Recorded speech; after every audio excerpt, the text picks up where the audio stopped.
አዲስ የምትመጡ ሻቃሊቶች ከማዳሞቻችሁ ጋር ንግግር ያልጀመራችሁ ስለራሳችሁ ማውራት ያልጀመራችሁ ልጆች ስለራሳችሁ ብታወሩ የሚጠቅማችሁ ነገር ልንገራችሁ። አንደኛ በጣም ኃይለኛ ቤት ከገባችሁ በጣም ሞር ደግሞ የተሻለ ነው የሚሆነው ኃይለኛ ቤት ካላችሁ ማለት ነው።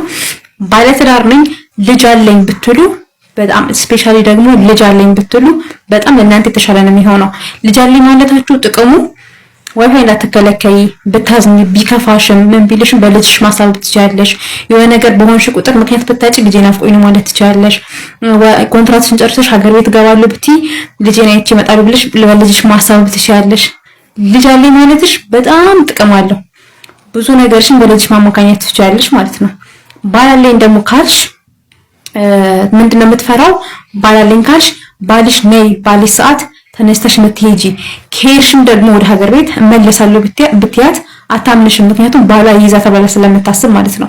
ስለዚህ ከባሌ ጋር ተፋትቼ ልጅ አለኝ ግን ልጄ ቤተሰቦቼ ጋር እናትና አባቶቼ ነው የሚያሳድጉት ብትያት ላንቺ በጣም የተሻለ ነው።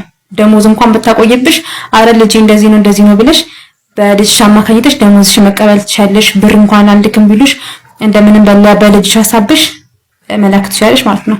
እኔ እንደዚህ እየተጠቀምኩኝ ስለሆነ በጣም ምቹት ላይ ነኝ ከሷ ጋር ማለት ነው። ምንም ነገር በልጅ ነው ማሳበው። አሁን ኮንትራቴን ጨርሼ ምናምን ሄዳለሁ ስላት ለምን ትሄጃለሽ ባልሽ ነኝ ያለሽ ነው። እኔ ባል የለኝም ልጄ ግን ናፍቆኛል ልጄን አይቼ ምናምን እመጣለሁ ነው የምላት። በሱ ተማምነን ቁጭ ብለናል ማለት ነውና ልጅ አለኝ ብትሉ ለእናንተ በጣም አሪፍ ነው። ፎቶ አሳይኝ ካለችሽ አንዱን ፈላም ጥተሽ አሳያት። እንደዛ እላችኋለሁ። ልጅ አለኝ ባሉ ግን ባለትዳር ነኝ እንዳትሉ። ተፋትቻለሁ ከባሌ ጋር እናወራም ስትጀምር ቡልኬዋለሁ የት እንዳላላቀም በያት ትፈራለች።